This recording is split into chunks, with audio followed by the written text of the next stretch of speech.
chers internautes de JNL Congo Academy.com. Wabino Molobeli, Jerry Landou, 3 étoiles.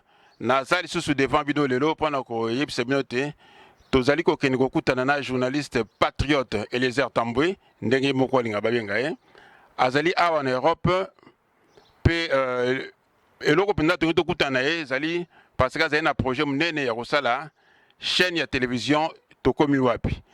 Donc tozali keniko kutanana ako yebisa biso pona ni ningo sala chaîne wana pe akopesa biso ba coordonnées nyonso ndenge nini tokoyi ko réagir kotinda mbongo pona chaîne mone salama. En tout cas bon, ça a une réaction positive pour la chaîne de la télévision. Merci beaucoup. À bientôt. Soutien à la télévision à Mboka. Vous avez la chaîne à peuple parce que tout où il y a diaspora, que ce soit peut-être la politicien ou la opposition, pour mon tout hasard besoin de message, ils ont utilement bien pour le combat. Il faut que l'armée, un soldat, un journaliste, ils ont besoin de matériel pour aider pour avancer dans un journaliste. Donc, il y a beaucoup à Zaliawa, c'est quand même moi Maloba à expliquer moi Mouké. Et Nini Azo c'est là dans le niveau de la diaspora.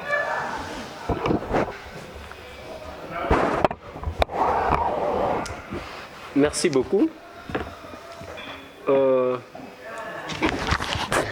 Na sepeli ndenge tokutani lisusu awa na Bruxelles. Eza séjour moko mukuse, mais tosali quand même sacrifice pour que tokoka comme à niveau ya ko rencontrer bande konabiso ya mwa mboka misusu tokendaki Paris par 2 fois tozaki en Allemagne, je crois tosali ba conférence na 2 villes en Allemagne, mais awa entretien ngana zanango awa nalingaki to solo la mwa muke parce que nakokaki jamais koya awa nazonga sans que to solo ko solo la wana c'est par rapport ya musala oyo biso tozosala na Congo.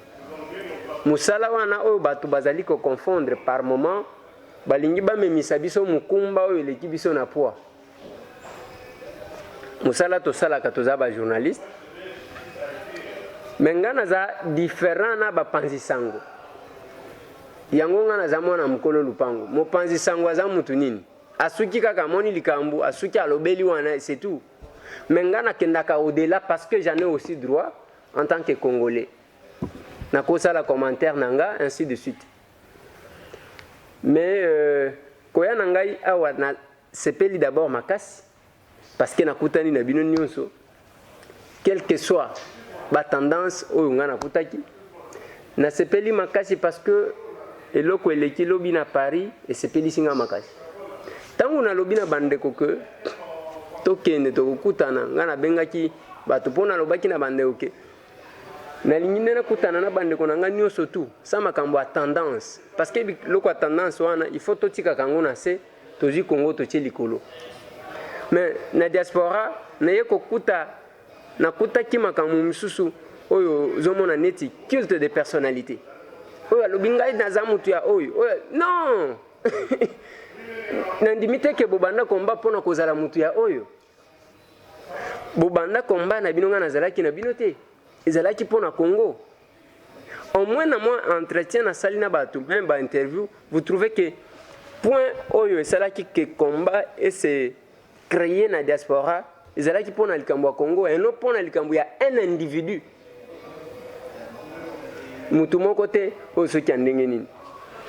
Maintenant tokomi Paris namoni ba Pacheli baye namoni ba Odombo baye faut passer ba Rex Kazadi bazalaki ainsi de suite et bato bazaki ko banga ke komona babandi ko sala désordre place aux ali ngana lobi na bango ke désordre wane ko salema te. Pourquoi je vais vous dire merci en même temps vous besoin ko répondre na ba invitation oya biso ce n'est pas parce que ngana makas ngana bundaka te. C'est parce que besoin mon cas kende konabiso aye il faut tokutana naye tout simplement. C'est comme ça que je me sens vraiment à l'aise tant on a zana bino ainsi de suite. Quelle que soit difficulté au tozanango tout ça peut-être interprétation ya bato misusu nayebi que tango nazolongwa awa Kinshasa akomanipule bato ebele bokomona ba vidéo na bomoni ba vidéo ta oyo kozala contre moi. Il y a une vidéo qui circule. Ceux qui ont vu vidéo wana ezo circuler aux vidéos yo basalela kinga na RTNC 2 na Kinshasa otie donc il n'y a pas de différence. C'est presque la même chose. Mais tangu sikoyo ngana lobaka une chose. Dès que moni mutu alongoli mundu ki na ebisika tchaki abaloli yango pande konaye mutu wana il faut botala bien. Et moi je ne suis pas venu boena diaspora pour que natika conflit même pour ndeko oyo alobi peut-être que akoti kolobanaye d'accord. Mais ce n'est pas ça mon objectif. Et cela ne l'empêche pas d'être mon frère. Quel que soit Kolo Banaye, ainsi de suite, c'est sa liberté. Mais moi, je ne veux pas que Batoubassa la règlement des comptes au nom du combat. Ce n'est pas important. Parce que dès que Moutou alobi, j'essaie d'expliquer ça à Paris. Alobi yingeta, et le comment que outi ce qui n'a cimetière, c'est quelque chose, c'est un mot. Ya Kikongo. Tout comme Bakobi Misa, moi ya Chiluba, moi ya Kimongo, moi ya Kitetela, moi ya Swahili, ainsi de suite. Ce n'est pas parce que Moutou alobi yingeta, yenda comme ceux qui combattant un modèle nini. Et quand on doit chercher la tête de son frère, maintenant souka alobi yingeta, le combat n'a plus son sens. Et makambo modèle wana ezamalamte. Pona nini ngai na ye koluka diaspora ba accompagner nga na projet à télévision ba tutu oyo ndenge bozo ya manga pona musala onga na salaka musala nga na salaka eza ya micro oyo eza ya caméra soki nazo sala ngo te na kozala utilité pona bino parce que nzela minduki nga na kota te kana yeba kama kamba minduki te. Ce qui n'a pas outil de communication, je ne serai pas utile. Et dès que je reste calme, et difficulté, je vais vous rappeler une chose, comme en 2011. J'étais au four et au moulin pour la campagne à Tshisekedi parce que j'étais présentateur phare de l'émission 7, soutien à Etienne Tshisekedi, la campagne. Oh, campagne électorale, et Salemaki, même Bandekwango, Bazo Fingabiso, Bazalaki Pekuna, Baké élection. Mais, ok, élection, n'a pas occupant. Après, je ne comprends plus rien. Ça pose problème. Tangu, Etienne Tshisekedi, a Beningaï, Tosali, na duplex à en Afrique du Sud. Baye Bakati signale la chaîne. Babandi Kolukisanga. Na koma une insécurité misato du côté opposition comme du côté pouvoir. Insécurité wane koma ezaki na niveau nini? Ezalaki na niveau ya que nyonso tozalaki kosala. Insécurité oyo nga koma ki na niveau misato niveau mibale ezalaki andenge ni. Tangu tosali duplex wana oyo Etienne Tshisekedi alobi que Kobanda lelo na komi chef de l'État. Kabila ozana 48 heures pour na ko libérer ba prisonniers politiques. Ceux qui a libéré te bino peuple bokende ko buka prison bobimisa bango. Ceux qui ba policier balingi ba empêcher bino bobeta bango. Ceux qui ba kimi ba koti na bakan bolanda bango bokende ko corriger bango liboso ya basi na bango na bana na bango. Tango élément wana eleki une fois parce que basenga ki ngana Kinshasa ba période wana soki nazo enregistrer émission même lelo na me kaka ko bima libanda na micro boy okomona dans peu de minutes batu batondi donc émission na sala ka wana na sala kan face ya peuple tango nazala ko sala émission nazo enregistrer Etienne Tshisekedi Albert Moleka son ancien directeur de cabinet Fandi Jean-Claude Vwemba Roger Lumbala ba Martin Fayulu bango tu wana bazo beta maboko na pesa bango conseil en tant que journaliste na lobby mon via lobby toko kata boybo te ezama loba président ele kakande ngwa et puis ele kamboucle en boucle tango eleki et l'équipe 20h45 parce que tu as flash tu sais que tu parles 20h45 l'équipe c'est première diffusion et l'équipe a 17 minutes si tu as troisième diffusion bakati signal tango bakati directement signal et na moni digital Congo kulutu na ngamo kwa l'équipe comme journaliste na un professeur azotan sangati lelo na ndeko mususu yoka question à journaliste. La première question, quel sera le sort de ces journalistes là? Ou est-ce une question ou bien ils ont souhait? Donc côté à pouvoir babandi ko lukisanga. Mais côté on a côté ko batama ya opposition boyo kama kambezo yelanga yango bozo mona ezo yelanga même ici na diaspora. C'est pourquoi j'ai dit aux gens que Moussalo na sala kango par vocation. Yango bomoni na sala kango avec détermination. Ceux qui na sala kango pona osepelisa mutumbele na sina tika.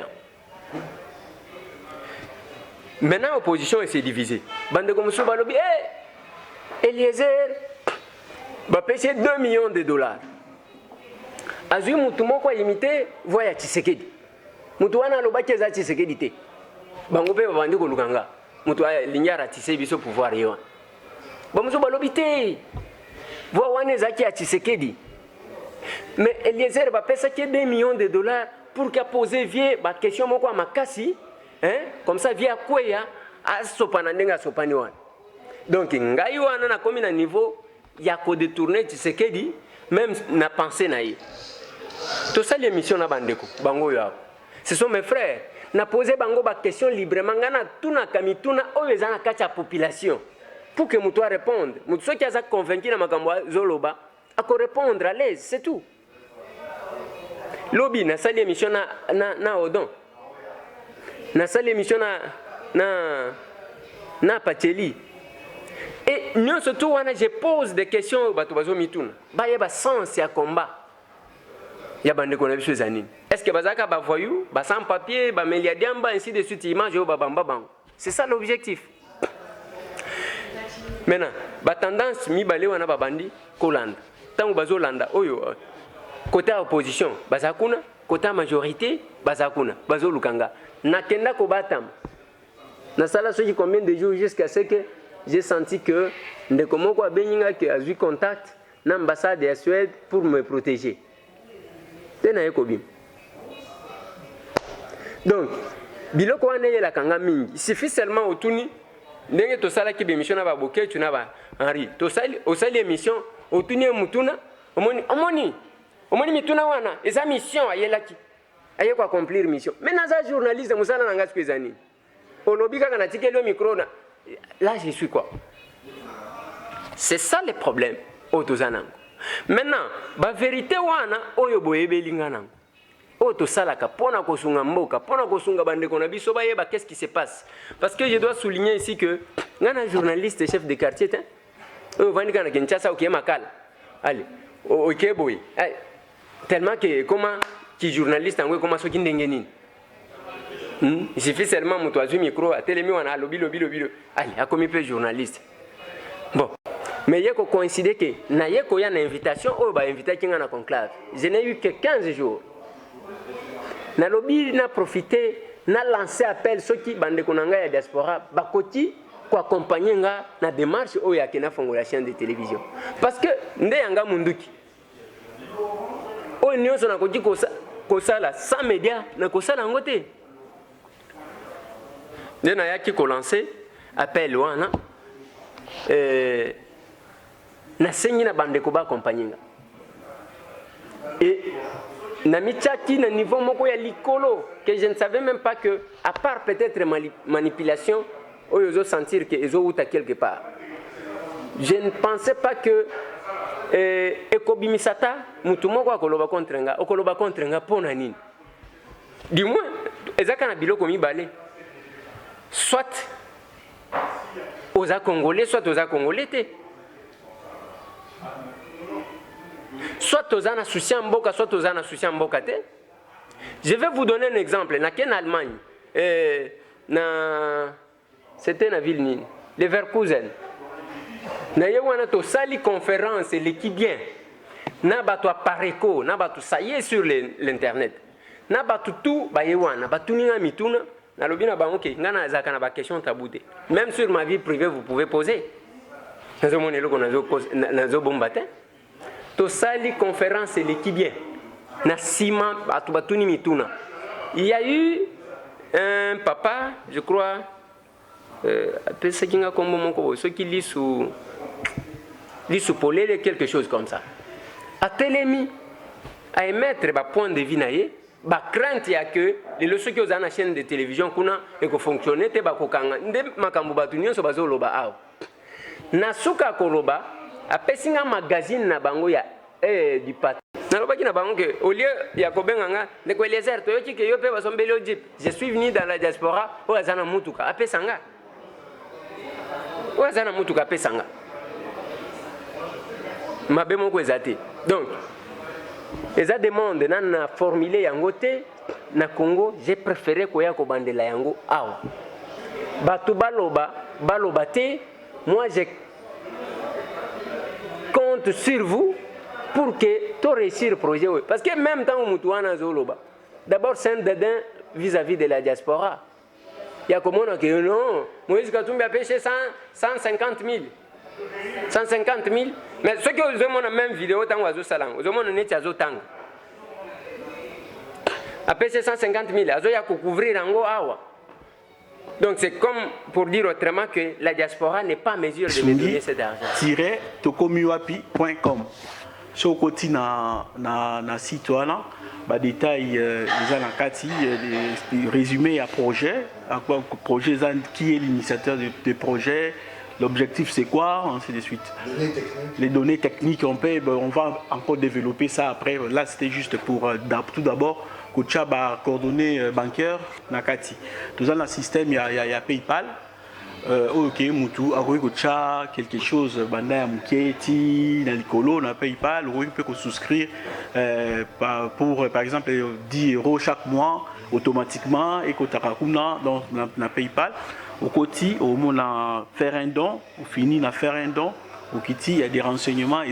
C'est vrai pour la bâtiment, peut-être qu'on va paraître un peu long, mais c'est justement pour nous éviter fraude, pour clarté ezala, traçabilité ezala. Il y a biloko oyo batoazo chaya, on va senga moi ba donner moko pour na tango ya restituer pas bandeko ici quand ni ma prochain est commis ezala facile. Donc ba senga moi ba quelques données on a approché montant na yo oponi carte oyo yo oko utiliser ne ka to somba biloko na banque contact quoi oponi na montant oche et c'est bon et l'équipe automatiquement bah au de la OP numéro na bah au de l'OP mail il y a confirmation l'adresse email na yo channel. Il y a aussi notre possibilité par virement bancaire.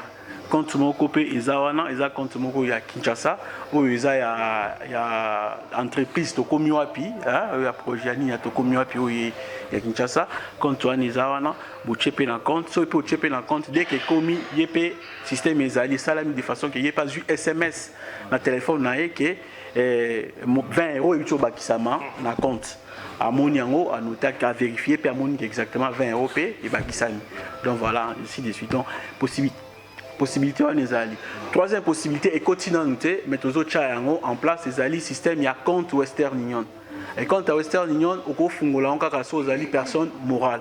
À partir ya awa ba donner à entreprise ya to komi wapi tozalaki nango te il faut azonga parce que le numéro de registre commercial et ainsi de suite après ça on va remplir comme ça là compte ya Western Union. Na compte à Western Union n'est ka to tinda mbongo au lieu que ndo tinka mbongo bi na tinda ndekwari mukembongo okeyobi na ye ko chambongo na compte oyo na Western Union ba couper ça yo au chepe après ekoti pe ndenge moko kana kati kuna pe ya pe ozo SMS que montant tel et combien na kati voilà. Voilà ils appellent la commission ebele ou ba commission egoïsa nango kaka ba paye pas ça ba commission bancaire normale hein une procédure normale quand ndenge ezalaka. Mais bon, tous zalaki na idée ya ko afficher évolution il y a opération ndenge kende mais tu es comme habiter un problème parce que tu constater bande comme sous bazo senga anonymat C'est-à-dire, que moi je veux mettre, mais je ne veux pas que mon nom apparaît. Or, il n'y a pas moyen de falsifier. Il y a un combat Batumsus, Kotika Batumsus. Du coup, il y a un Batumsus, Batunyoso et Bandobimalango pété. Mais, soit SMS, soit email, il y a retour comme quoi on a autre et commis. Donc voilà un peu en général comment le système fonctionne. De partout dans le monde au ça là. Voilà, on a tout ça là. Voilà. Je pense qu'il y a plus. Voilà, ce qui est à Komikuna, Desco a sali ba démarche voilà et atindi ba coordonnées il y a entreprise ba tiango après Desco contourner comme opération parce que personne physique moyen fungula contourna et dans Western Union ils attaquent. Dans n'importe quelle banque. Ezopona banque te banque nyonso okota wana okoti nango kaka opesi badone wana bazopesa yo okoki kotya mbongo ekomana. Oui, ndeko Eliezer ngai normalement naza combattante moko namonanaka te lelo nabimi na ye mpo na yo basi nabengaki yo na telefone ntango ozalaki na général nayebi te soki oyebi ndenge naza wana naza combattante mais namonanaka te mais je combats à ma manière puisque j'aime beaucoup le Congo.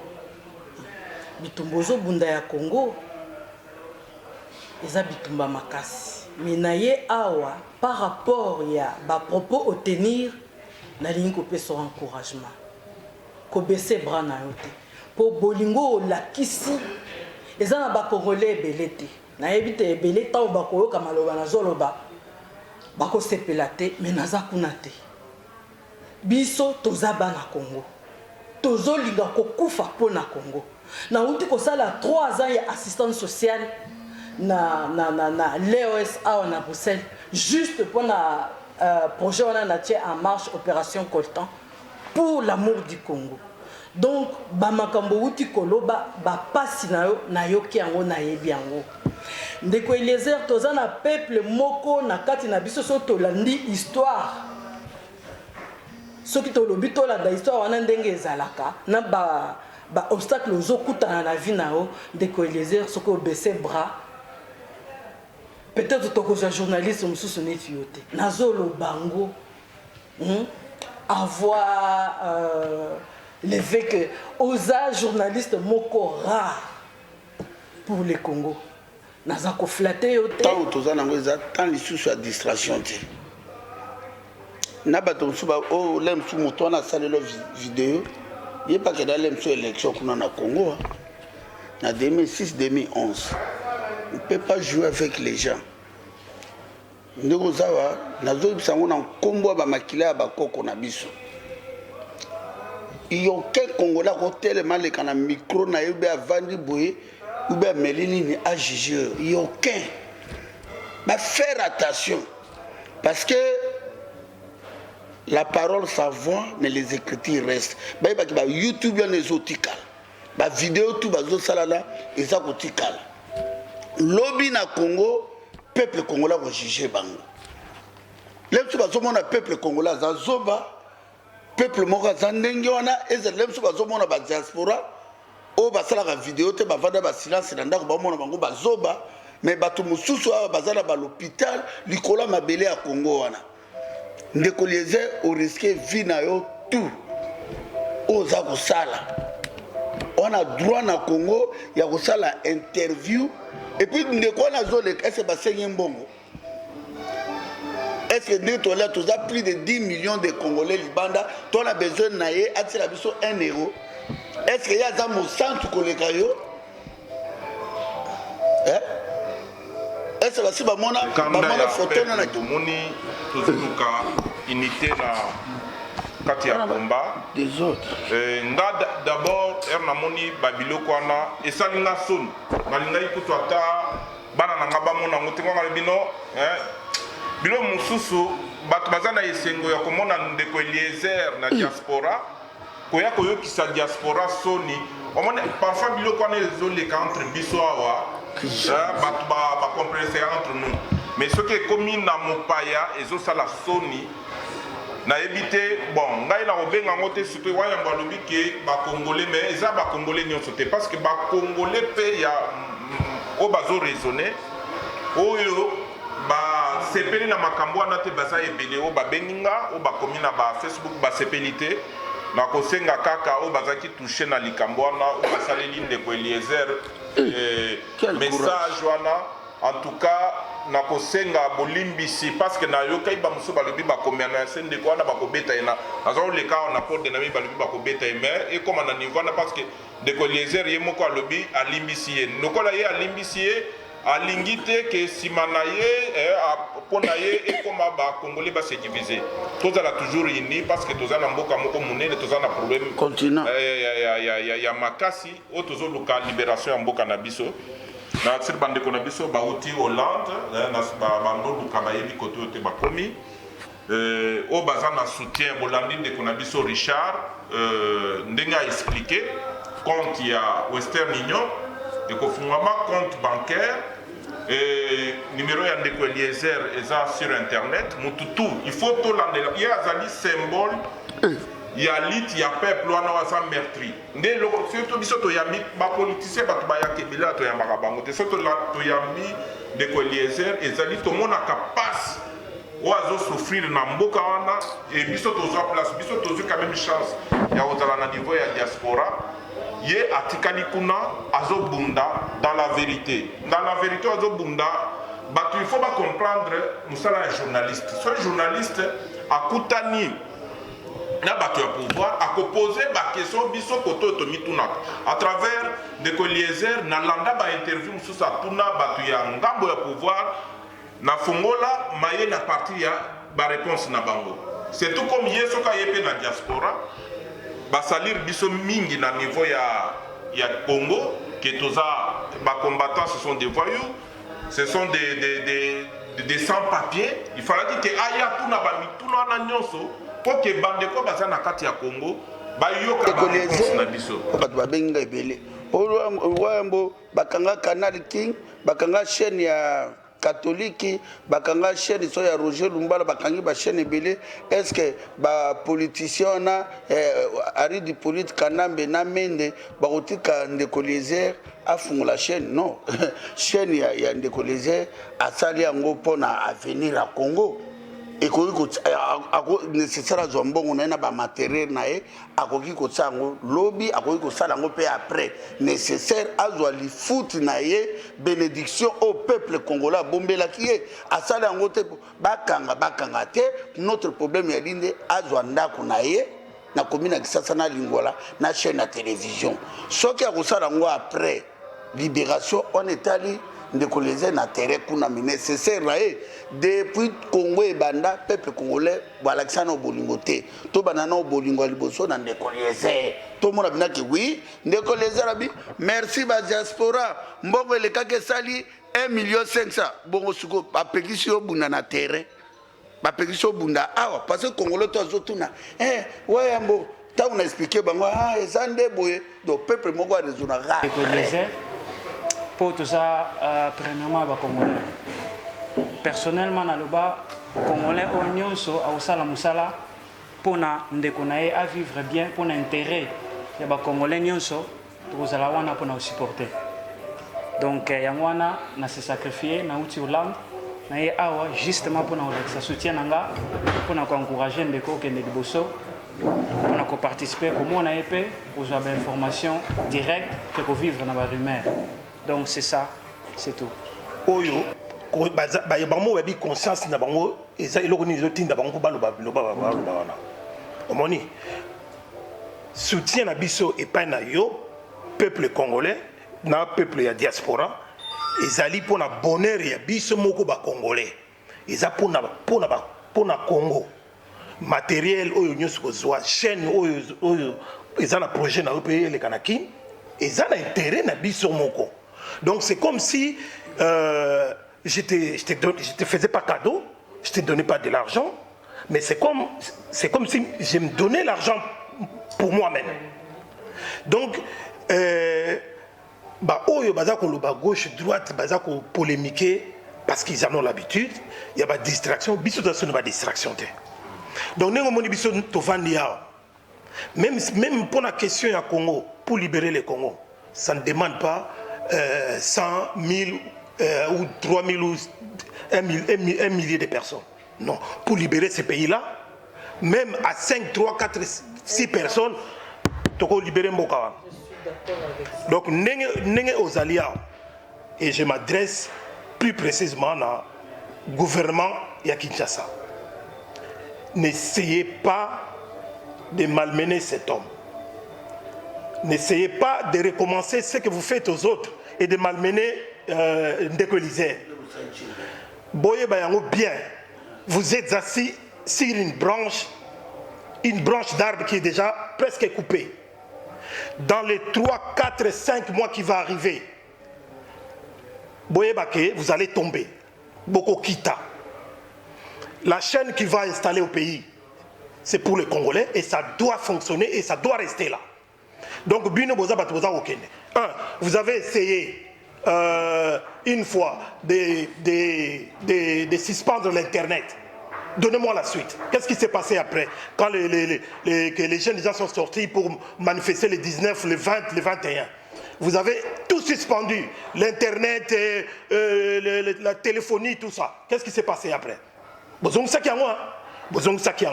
Pareil, mais il y a quelques jours, la poste, la télécommunication et tout ça, vous avez augmenté les tarifs, les tarifs téléphoniques et tout ça. GSM, Vodacom et tout ça, les opérateurs. Qu'est-ce qui se passe aujourd'hui? Vous avez publié une ordonnance comme quoi que voilà, il faut revoir la situation et que tous les opérateurs téléphoniques et autres reprendre tarif ancien. Donc, vous chipotez de gauche à droite, sachez-les bien que vous allez partir. Ça, c'est nous qui décidons, c'est le peuple qui décide. Et puis, c'est le peuple qui a le dernier mot. Donc, vous pouvez manipuler la image, vous pouvez manipuler tout ce que vous faites. Vous pouvez mettre vos chiens, que nous appelons les chiens, vous les envoyez ici en Europe. Et vous avez d'autres chiens ici dans la diaspora pour manipuler les peuples, pour essayer de torpiller tout le monde. Mais vous n'arriverez jamais. Donc, nous allons te défendre jusqu'au bout. Tout ça, vous aurez l'argent. L'argent, on a compte. Ça, c'est plus important. Parmi nous, moi, à mon analyse personnelle, j'ai remarqué que ils ont fait 20 ans, 30 ans. Ils pensent pouvoir rester pour de bon ici. Il y en a qui sont venus dans leur projet, ils ont pris des projets concernant leur pays, leur propre pays. Il y a aussi des hommes politiques. Il y a des partis politiques, il y a aussi des mouvements, des mouvements associatifs.